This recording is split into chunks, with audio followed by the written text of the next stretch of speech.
Bienvenue dans la troisième partie de ce tutoriel destiné à la création d'un platformer. Donc on est toujours dans la série Créer des jeux avec ActionScript 3 et dans cette vidéo on va rajouter le monde sous forme de tiles, c'est-à-dire donc sous forme de briques dans notre jeu. Alors pour ce faire, on va ajouter ici un nouveau fichier classe, une nouvelle classe, voilà, et cette classe on va l'appeler block. La base class, ça va être une sprite, comme ceci. Voilà, et bloc, en fait, c'est un mur, en fait, tout simplement. Et ce que je vais faire, c'est tout simplement valider, ok. Supprimer les commentaires, inutiles. Et ce que je vais faire, c'est définir, exactement comme dans player ici, une fonction draw. Donc c'est ce que je vais faire directement à cet endroit-là. Et je vais aussi passer les mêmes paramètres ici de x et y. Comme ça, la fonction draw ici pourra récupérer à peu près la même chose, sauf que bien évidemment, ici, je ne vais pas, dans ce cas-là, dessiner un rectangle, mais je vais dessiner bel et bien un carré de 32 par 32. Et je vais le dessiner d'une autre couleur. Alors on va choisir par exemple une sorte de gris un peu plus foncé, donc par exemple 3, 5, 1, 2, 3, 4, 5, comme ceci. Et alors avec la touche CTRL plus D, vous pouvez dupliquer des lignes, ça je savais pas, c'est assez intéressant. Donc voilà, donc du coup ici, qu'est-ce qu'on a fait? On a tout simplement créé la base pour notre bloc qui va être notre mur en fait. On peut retourner dans le game ensuite, et ce que je vais faire dans le game ici, c'est je vais déclarer donc un tableau privé var private var, et je vais l'appeler map, et ça va correspondre donc à la map de mon tableau. Donc ça sera un array, voilà comme ceci, et qui va être égal à un nouveau tableau, voilà comme ceci,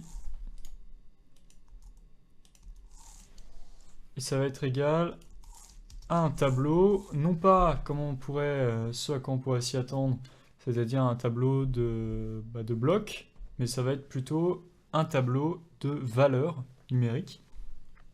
Et en fait, c'est un double tableau. C'est-à-dire que, comme vous pouvez le voir, ici, je déclare donc un tableau normal. Hein. Donc, comme ça, par exemple, là, j'ai un tableau de 1, 2, 3, 4 valeurs. Je sauvegarde et je lance. Théoriquement, ça devrait être bon. Comme vous pouvez le voir, il n'y a pas d'erreur. Enfin, j'ai pas de souci avec ça. Je pourrais par exemple très bien ici dans par exemple la fonction game ici, je pourrais faire un trace dans la fonction, pardon, on va le faire dans init. Je pourrais très bien faire un trace de map à la position 0 par exemple. Et là, si je lance mon jeu, là j'ai pas de trace évidemment. Open in a new tab, apply, ok. Et là, si je lance mon jeu, voilà, j'ai bien 0 qui apparaît. Pour vous prouver que c'est pas forcément que 0, je pourrais mettre 42. Et quand je lance mon jeu, voilà. Ah, ça n'a pas fonctionné. Je vais relancer le jeu. Voilà, ça me trace bien 42 ici. Ok, donc du coup, là on a un tableau, et ça c'est la manière classique d'accéder à une valeur dans un tableau que vous devez déjà connaître. Maintenant, imaginez que notre tableau contienne lui-même un tableau. C'est ce qu'on appelle un tableau multidimensionnel. C'est-à-dire qu'à l'intérieur de ce tableau, je vais contenir un autre tableau, puis un autre tableau en deuxième valeur, puis un autre tableau en troisième valeur, etc., etc. Et en fait, chaque sous-tableau correspondra à une ligne dans la map. D'accord? Donc admettons que j'ai une map qui fasse 10 blocs par 10 blocs. Je vais avoir en haut ici un tableau de 10 blocs. Donc 1, 2, 3, 4, 5, 6, 7, 8, 9 et 10. Je vais avoir en deuxième colonne ici un autre tableau de 10 blocs, un autre tableau de 10 blocs, enfin de 10 valeurs, pardon, et ce 10 fois, comme ça j'aurai un tableau de 10 par 10. 1, 2, 3, 4, 5, 5. Je copie la virgule, et je peux justement faire CTRL D, donc 1, 2, 3, 4, 5, 6, 7, 8, 9, 10. Et là, du coup, j'ai un tableau multidimensionnel qui s'accède, qui comporte pardon, que des zéros.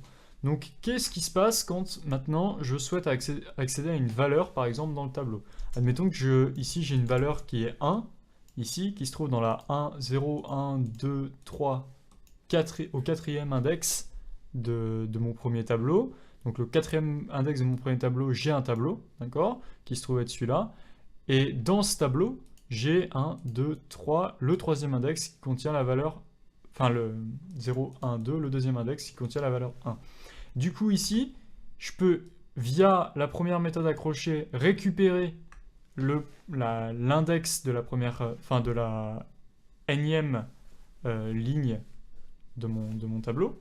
Donc par exemple, là, en l'occurrence, qu'est-ce que j'ai fait? Ça va me retourner un tableau de 10 éléments, puisque c'est la première, ici, ligne que j'ai insérée dans mon tableau, c'est à l'index 0. Donc tout ça, ça correspond à un tableau.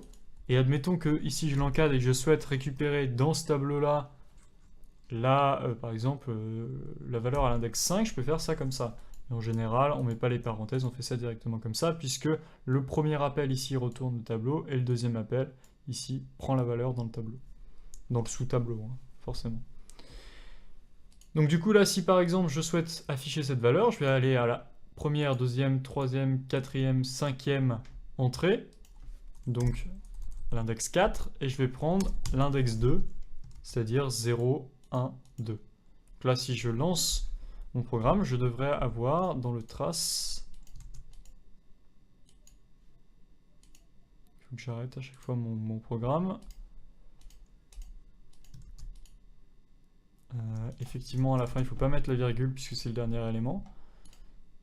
Et qu'est-ce que j'ai zappé d'autre?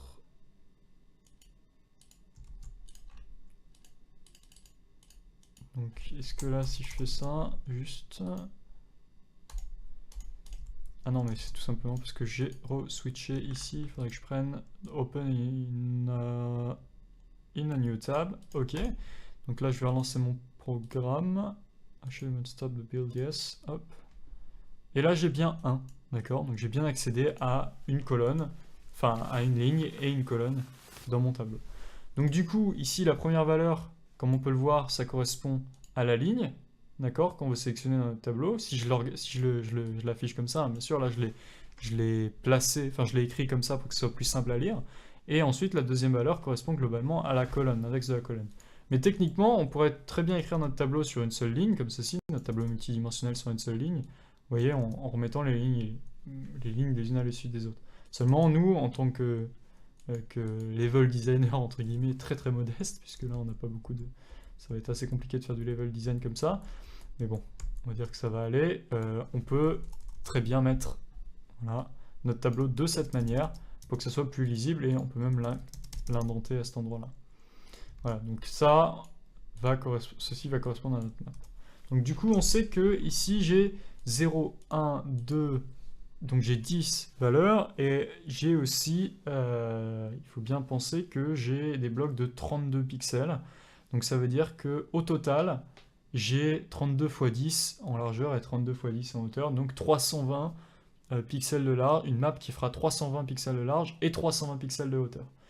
Et en fait, nous, ce qu'on va faire, c'est qu'on va se servir des valeurs qui se trouvent à l'intérieur ici des différents éléments, comme ceci, pour pouvoir définir justement des valeurs qui se trouvent aux différents index de nos lignes. Et on va s'en servir pour les interpréter comme étant des cases, un espace vide, le joueur par exemple.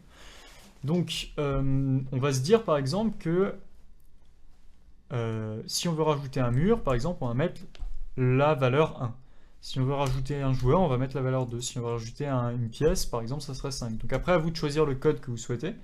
Nous, ce qu'on va faire, c'est qu'on va rester plutôt simple. On va pour l'instant rajouter des murs avec la touche, enfin avec la valeur 1. Je vais supprimer ici le sol. Comme ça, l'affichage, si vous regardez, hop, j'ai plus le sol. Je vais revenir en mode Flash Preview parce que ça m'ennuie un peu à chaque fois d'avoir ça dans un tab, voilà. Et du coup là je vais commencer à bien gentiment designer mon niveau. Donc par exemple ici je vais mettre que des 1 en bas parce que je sais que ça va être du sol qui va être tout en bas. Là, je vais par exemple sur les côtés, je vais mettre aussi des cases, des blocs. Voilà, je vais en mettre 2 par exemple. C'est-à-dire 3 en hauteur, donc ces 3 là. Et notez qu'avec la touche Alt, très rapidement, vous voyez, vous pouvez hop, sélectionner plusieurs parties et remplir des 1. Et en fait, c'est comme si vous alliez designer très rapidement votre niveau voilà, en code de manière hard-codée, c'est-à-dire les valeurs sont écrites dans le code, en dur. Donc du coup, nous, ce qui va nous intéresser, ça va être de générer notre map. Alors pour générer notre map, ce qu'on va faire, c'est, eh bien déjà, on va devoir stocker chacun des éléments, chacun des blocs, on va les stocker dans un autre tableau, d'accord? Et ce tableau va nous permettre donc plus tard de tester les différentes éventuelles collisions qu'on aura à faire avec ces blocs. Donc du coup, je vais ici définir un tableau, private var, et je vais l'appeler blocks, qui va être égal donc à un nouveau tableau de type array, comme ceci. Donc ça, vous savez faire normalement. Et ce que je vais faire, c'est que je vais ici définir dans game toujours une fonction après l'ajout de mon player. Alors bon, l'ajout du player, du coup, ça fonctionne plus parce qu'on va l'ajouter dans la map. D'ailleurs, je vais le mettre à cet endroit-là. On va dire que c'est 2, par exemple, le player. Donc du coup, ce que je vais faire, c'est je vais donc supprimer d'ailleurs mon player ici aussi. Et je vais tout simplement dire, dans la fonction ici init, je vais faire appel à une fonction construct map, comme ceci. Et construct map va être généré via le raccourci CTRL-SHIFT-1, au-dessus des touches asserties. Et donc, dans cette fonction, je vais, comme son nom l'indique, construire la map. Et je vais parcourir donc mon tableau multidimensionnel, tout simplement avec 2 boucles for imbriquées. C'est-à-dire que la première boucle for va permettre de lire les lignes, d'accord? Et la deuxième boucle va permettre de lire les colonnes, tout simplement.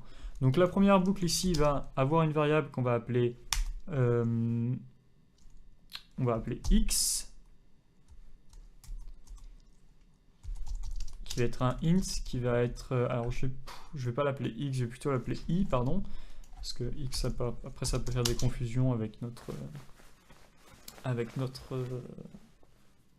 comment on appelle ça, avec la variable x justement de la position du display object. Donc là, si i est inférieur à la taille, alors on va dire à la taille du tableau map, donc au nombre d'éléments de map,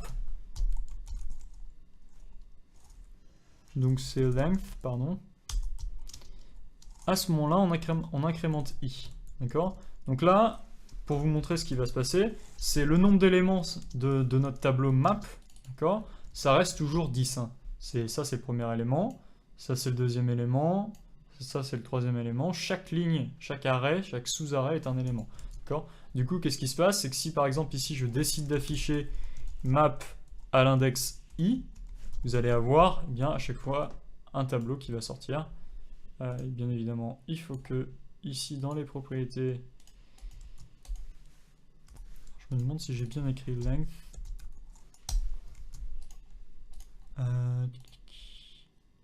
Donc là, il faut que dans les propriétés, ici, il faut que j'aille dans Open in a new tab. Là, si je fais donc play,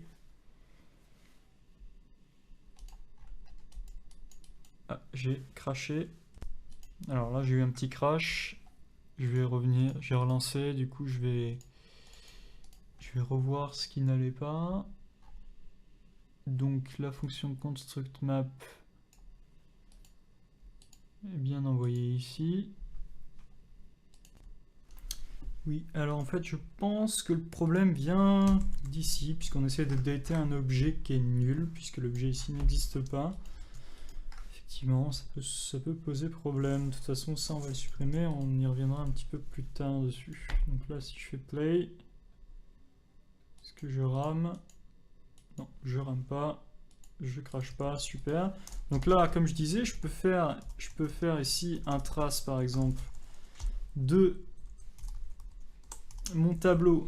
Donc ça serait donc map à la position i, et vous allez voir que, eh bien, on aura bien 10 éléments qui seront des arrêts qui vont s'afficher. Donc là, j'ai bien mes 10 éléments, comme vous pouvez le voir. Hop, 1, 2, 3, 4, 5. Et donc, j'ai bien mon tableau globalement qui s'affiche. D'accord ? Chaque ligne correspond à l'élément de la première loupe. La deuxième loupe, ça va être donc, elle va être imbriquée, et c'est-à-dire que pour chaque ligne ici, pour chaque élément, on va parcourir chaque colonne, donc chaque sous-élément du tableau. Donc pour ce faire, donc je vais déclarer une autre variable j, et je vais dire tant que j est inférieur à la position, donc à l'index sur lequel on se trouve par rapport à la variable précédente, i. Donc c'est-à-dire la map i au début, ça sera donc cette première ligne, enfin ce premier élément, ensuite ça passera à cet élément, etc. Donc au ième élément, ce que je vais faire, c'est que je vais récupérer chacun des sous-ensembles. Donc déjà, je vais faire une boucle sur chacun des sous-éléments. Pour ce faire, je récupère la longueur de chacun des sous-éléments, donc c'est length, ici. Et ce que je fais ensuite, c'est que j'incrémente j. Ne vous mélangez pas les pinceaux vraiment avec les variables, parce que ça peut être porté à confusion. Et du coup, là, ce qui m'intéresse, c'est donc, par exemple, là, je pourrais très bien faire un trace de la map à la position i et à la position j. D'accord ? Ligne, colonne. D'accord ? Si je lance ma boucle, vous allez voir, effectivement, bon là je remonte un petit peu haut, effectivement j'ai bien à chaque fois des 0, des 0, des 1, etc. qui correspondent globalement au parsing. Ce qu'on appelle le parse en programmation, c'est regarder dans un ensemble d'éléments. Donc là j'ai parsé ma map et j'ai récupéré les éléments. Et du coup, cette information ici correspond à la valeur qu'on aura parcourue. Donc on va parcourir de haut en bas comme ceci. Voilà, une fois qu'on est là, etc., etc. Et du coup, cette valeur, ici, map ij, va me permettre de savoir si on a un 0, ou si on a un 1, ou si on a un 2. Donc, globalement, qu'est-ce qu'on a à afficher? D'accord? Donc, du coup, là, je pourrais très bien, par exemple, décider de construire, d'ajouter un bloc, on va dire, un bloc, tous les blocs. Donc là, je vais afficher tous les 1, d'accord, qui sont des blocs. Pour ce faire, en guise de test pour l'instant, ce que je vais faire, c'est créer une nouvelle variable temporaire, d'accord, que je vais appeler tmp, qui va être égal à un nouveau bloc, à la position, justement, et c'est là que c'est intéressant, à la position map i j,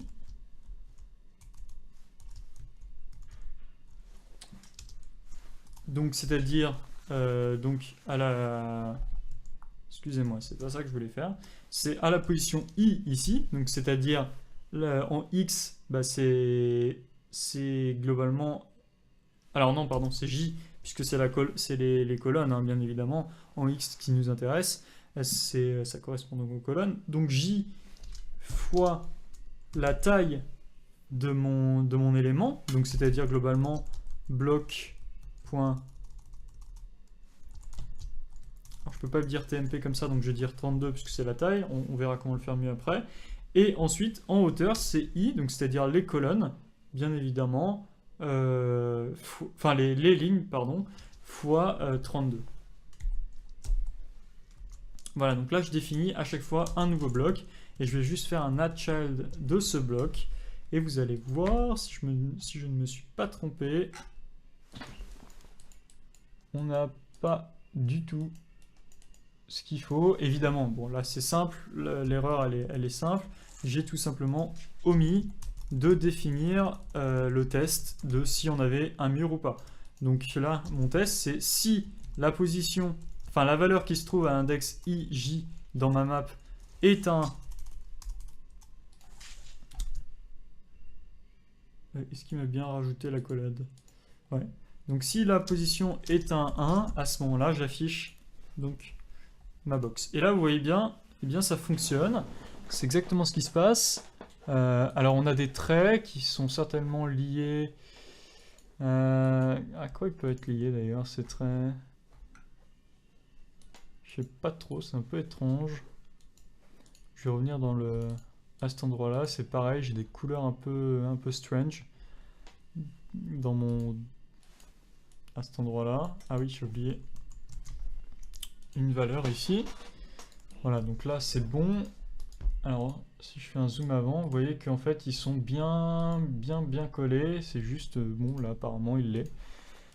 Avec le zoom, il a pas l'air de vouloir les mettre. Je vais tester dans mon vrai player. Voilà, c'était une histoire de zoom en fait. Vous voyez que comme il considère les éléments, il ne doit pas les placer très précisément. Bon, c'est pas super grave, on peut se débrouiller. Bon, en tout cas, ce qui est sûr, c'est qu'il nous affiche bien notre map correctement. Donc du coup, là, ce qui va être super, c'est que du coup, on va pouvoir tester eh bien, nos différentes valeurs. On va faire ça plutôt dans un switch. Donc on va tester la valeur à la position ici, IJ de la map. Et donc, le switch, vous connaissez, hein. Donc le cas où on a la valeur 0, on fait rien. Le cas où on a la valeur 1, par contre, on fait quelque chose, c'est-à-dire afficher un mur. Le cas où on a la valeur 2, qu'est-ce qu'on fait? Eh bien, on va non pas déclarer un bloc, mais on va déclarer ici. Donc alors, je vais l'appeler bloc, en fait, ce sera plus sympa dans notre cas. On va pas déclarer un bloc, mais on va déclarer un player, qui va être de type player, comme ceci. Et player va être un nouveau player qui va être positionné à la position IJ, mais cette fois-ci avec les dimensions de mon player. Les dimensions de mon player, ça vont être... alors en fait, j'aimerais bien qu'on récupère le height et directement. Donc en fait, ce que je vais faire, c'est que le nouveau bloc ici, je vais le définir avec 0, comme ceci, valeur, et je vais ensuite, tout de suite après, lui définir son x comme étant i fois la taille de mon bloc, .width, .width, comme ceci. Et ici, je vais faire la même chose, mais pour y, donc c'est... Ah, excusez-moi, c'était i pour y, puisque c'est les lignes en fait. Et là, je vais faire donc bloc.height. Voilà, comme ceci, ça sera plus évident. Je vais faire la même chose ici. Donc, j'aurais pu très bien faire un override du constructeur, mais bon, là, on va rester plutôt simple. Donc là, c'est I et J, sauf que c'est plus bloc, c'est player cette fois-ci. D'accord? Et bien évidemment, ici, je décide d'ajouter le player à la liste d'affichage.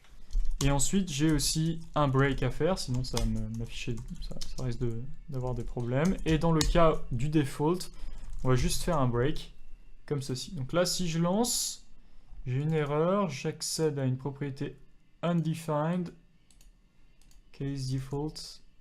Ici, qu'est-ce qu'il me dit?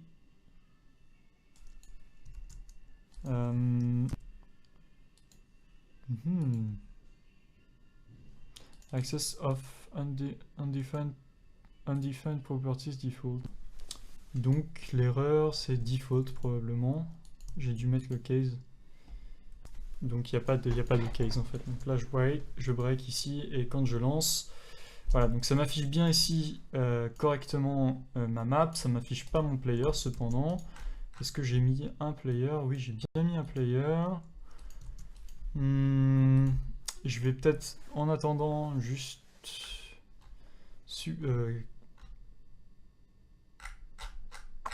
pourtant, je suis censé l'afficher, puisque j'appelle pas update. Donc, add child player, il a pas aimé. Pourquoi ça?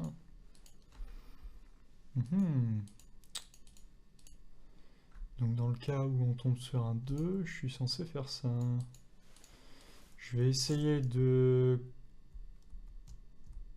commenter ça, de le laisser à 0 pour voir ce que ça donne. Donc là à 0 apparemment il me l'affiche bien, par contre il me l'affiche pas à player width, player height.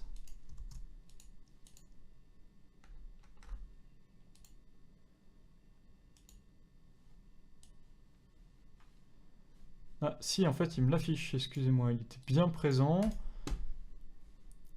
Mais oui, effectivement, je suis sur un tilebase de 32, donc ouais, en fait je vais pas avoir le choix, je vais être obligé de hardcoder le 32 ici. Donc comme je suis sur une notion de tile, je peux oui, c'est logique. Je suis obligé de prendre en considération les tailles pour que mes objets soient placés correctement en fait. Donc là, j'ai des tiles, donc je fais avec. Ce que je vais faire d'ailleurs, c'est que mon perso, il va plus faire 30, 60. Il va faire par exemple 8 et 16 de hauteur. Je vais faire un plus petit perso. Alors c'est pas assez quand même. Je vais le faire à 16 et 30 comme ça. Voilà, là ça me semble plutôt pas mal. Et ce que je vais faire, donc là vous voyez que ça nous affiche bien notre player. Et là du coup ce que je vais faire, c'est que je vais aussi dans notre fameux ici bloc, tableau de blocs, je vais renseigner tout simplement mes blocs. Et aussi là le player, je vais dire en fait que c'est non plus une nouvelle variable temporaire créée à cet endroit là, c'est tout simplement je renseigne mon player qui se trouve être déclaré à cet endroit là. Du coup ici sans souci je peux rajouter player.update et quand je lance mon tableau, bon ici ça fonctionne pas tout simplement parce que mon player, je pense que mon player n'est juste pas au bon endroit, enfin est trop bas, donc du coup il fait pas le test de collision. Mais si je le mets là-haut, voilà, ça fonctionne, sauf que le sol, vous voyez, est un peu plus haut que prévu. Donc, mais de toute façon vous l'aurez bien compris, l'idée ça va être de ne plus utiliser le sol mais d'utiliser une collision avec les blocs qui sont ici, enfin que l'on a défini. Donc du coup chaque bloc ici qu'on a récupéré de la map, ce que je vais faire c'est que je vais les ajouter dans ce tableau bloc ici, donc je vais les référencer. Donc par exemple après les avoir placés sur la map, ce que je vais faire c'est blocks.push qui va me rajouter une valeur dans mon tableau et je vais ajouter mon bloc temporaire. Du coup ce que je peux faire juste à la fin, très rapidement pour faire un test, c'est juste faire un trace et dans le trace je vais dire nombre de blocs et le nombre de blocs ça va être effectivement block.length, blocks.length. Et là si je repasse en mode opening new tab dans les propriétés et que je fais play, voilà, j'ai 14 blocs. Et si on regarde dans ma map ici, j'ai bien 1, 2, 3, 4, 5, 6, 7, 8, 9, 10, 11, 12, 13, 14 blocs qui ont été enregistrés donc, dans ce tableau. Donc depuis cette map, on a sorti 14 blocs. Et un player qu'on a stocké dans player. D'accord? Donc ça, c'était pour, pour la map. Ce que je vous propose de faire, c'est pour l'instant de s'arrêter là dans cette vidéo parce que c'est long. J'essaie de pas trop dépasser les 30 minutes pour ces vidéos maintenant. Du coup, je vous dis à bientôt dans la prochaine vidéo. La prochaine vidéo, je vous le dis d'avance, je pense que l'on va s'occuper de la détection de collision justement entre notre player et nos blocs, plutôt que de détecter la collision seulement entre une valeur complètement arbitraire et le player. Donc je vous donne rendez-vous dans la prochaine vidéo. Ciao ciao.